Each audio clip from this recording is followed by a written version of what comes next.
Hello, my name is Sam, Hi, I'm Kerri. and we are the Marriage Guides. Both of us are Yes. marriage and family therapists, Yes. and we like to have conversations.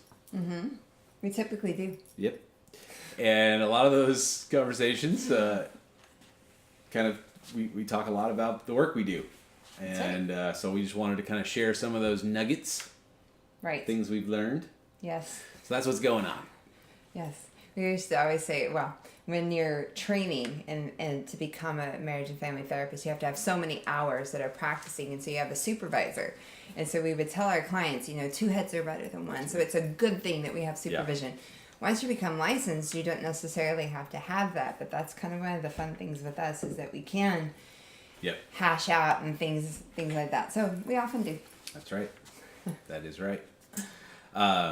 Very good. I was just thinking about it that I was telling somebody the other day that when we first started our business, we had a dream to positively impact 10,000 marriages. Mm-hmm. So it's part of what we're doing here, hopefully. Right. To share a nugget, because if one thing we brought up was helpful, then it would be worth it. That's right. Okay, so today, kind of in the topic of communication, all right, I want to talk about the importance of taking turns when you're speaking and when you're listening. Okay. And I know this may sound rudimentary, but when people are starting to have conflict, often they are skipping that very essential step. Yeah, or even before they start having conflict. Right. Right.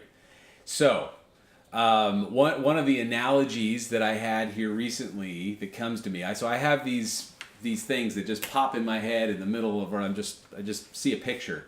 And so I had this picture of both individuals in the couple holding a thumb drive, so a little USB thumb drive in their hand. But their relationship only had one USB port. And so the first person would jam their USB, thumb drive in the machine, and it would start downloading, and the other one would rip the thumb drive out and stick their thumb drive in, and it would start downloading, and pretty soon you've got all these error messages. You've removed your device improperly. Yep, that's Yes. one. And then two is all the files are like halfway downloaded, so they're just crap. Yeah. And these people are just jamming this. And I was telling them, I was like, sometimes you got to actually put it in and wait until the information that the other has to share is actually onboarded into the relationship machine. Mm-hmm. And then, but I think some people, they get so desperate, right? They're like taping their thumb drive to the machine. Like, I'm not even going to let you pull it out. Yeah. Doesn't work. No. And it doesn't work if the other person doesn't get the chance either. That's right. So, the filibuster. The filibuster is where one person goes on a monologue, like I'm doing right now. No, but I'm giving you plenty of... I think sometimes there isn't a response, and let's talk about that for a second. Listening. Actually, this is important. So I am an external processor. I talk about things, and then I think about things. Kerri is not. We heard the comedian that say that the time it was coming out of his mouth was the first time Time he'd I ever heard it. And it was brilliant, or not. Yes. Yeah. So the point, though, is that sometimes we have a filibuster because I'm just the only one that's ready to process something. Right. And then I have asked you just to somehow give me a signal, Yes. Well, Hobbit, with your thumb drive analogy, I will plug mine in and mine will start. So I've been thinking about this for a couple of weeks. Right. And now I'm just saying it to you because blah, blah, blah. I've never thought about anything for a couple of weeks before I've said it. Yes. But the idea of having a speaker and listener, the speaker's job is to come from your perspective, share what it is that's going on, your feelings about it, your perspective about it, your needs around whatever it is, because your job is to try to help the other person explain. The other person is not you, doesn't think like you or feel like you.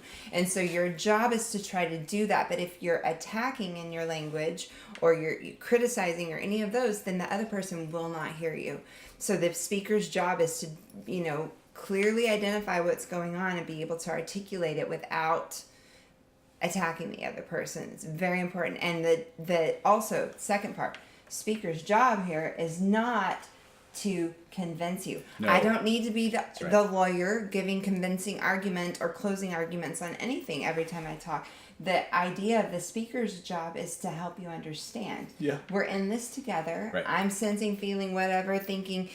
I need you to understand where I'm at. Right. Because if we're having conversation in order to try to convince why the other person's wrong or why their idea is not a good idea or any of the other things, Right. if we're doing it with that intent, the other person hears that, Yeah. and their ability to listen, which is what we're going to talk about next, but their ability to listen gets shut down. So those are the two jobs. Yeah, it's really good that you're saying that about trying to convince. Mm-hmm. Because I think some couples, and they, when I say this, they're like, yes, but they're trying to steer the other person, right? They're trying to like get them to land on a conclusion. Absolutely.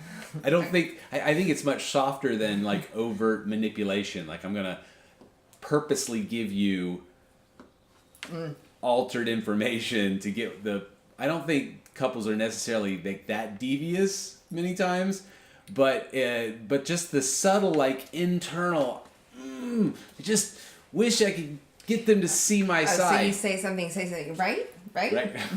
Like asking for agreement without Yes. the opportunity of clear discussion. Right. So the goal would be a much more neutral presentation. Sure. So I'm just like openly sharing, this is what's going on for me. Oh yeah. And then you're sharing, if you then take the time to listen, and then you respond back, well, this is what and now we navigate, where do we want to go? Right. Yeah. I actually had another, one of my analogies. So I took Ashler to watch a wrestling tournament. Actually, Joshua went with me as well. And we were watching this wrestling tournament, and I was watching these guys, and I got to thinking, wow, this really is a representative of marriage sometimes. I mean, watching two people attempt to exert their will over the other so much that they pin the other and get them to submit. Sometimes I see in an emotional way, couples are trying to do that. Like Right. they're trying to wrestle each other. That's that steering. Where I think a much more beautiful thing would be a ballroom dance. Mm-hmm. Like it's cooperative. Right. It's. Can you tell we watch Dancing with the Stars? She watches. I tag They'll come along. in from time to time. Yes. But that's yes, right. But it is that. It's using each other's strengths. That's one thing I think I see all the time. Like if you're going to do lifts or if you're going to do something like that, which we have never tried, but there does take, you have to use each other's strengths. Like one person, in this case the guy in the dancing, but one person cannot 100% of the time be the heavy lifter, right? You gonna lift me sometimes? It's the idea that I have got. Okay. I have to work on my own balance. I have Yes. to work on my own center in order to be a participant in whatever dance move is going to happen. That's Same right. sort of thing. So if we're thinking about emotional stuff, it's the same sort of thing. And with the listener side of things, so with your thumb drive idea, you're putting one thumb drive in. If the other person is listening, but they're like stealthily peeling the tape, and they're like, okay, when are they not looking? Because I'm going to put mine in. So if that's your form of listening, then you're Right. not listening. Right. What you're doing is you're listening and having a conversation with your own agenda. Yes. Right. So listening actually requires that you set aside your own agenda, you set aside Right. your own judgment, and really put your thumb drive down. And listen Put it to down. what the other person's saying. Really onboard the information that's going on, and Right. then once the other person feels understood, then you say, "Can I have a turn?" Right? I have something to say. Can I speak? Yep.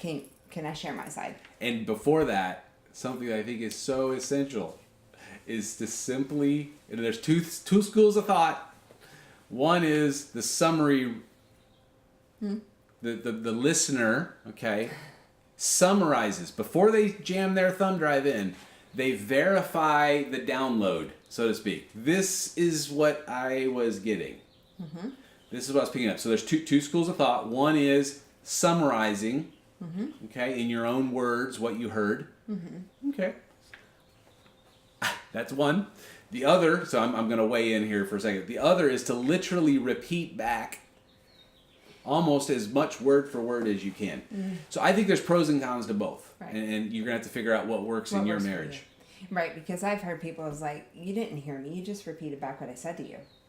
Because sometimes people, in order to, for them to feel heard, they need to hear that you've connected and identified, like connected the dots, not just said, oh yes, you told me this, and you feel this. But do you think an internal processor can that quickly connect the dots? In the sense, I mean, I think it's something that's still bouncing around. So to me, in that moment, often but again, you got to work with what works. Okay, so I'm an internal processor, but I'm also a therapist. So for me, is I can repeat, like I hear what you're saying, I hear that you're frustrated, I get this content, I may be very specific, and then I'll say, right now in this moment, I don't have anything to add. Yes. I'm gonna have to think about it.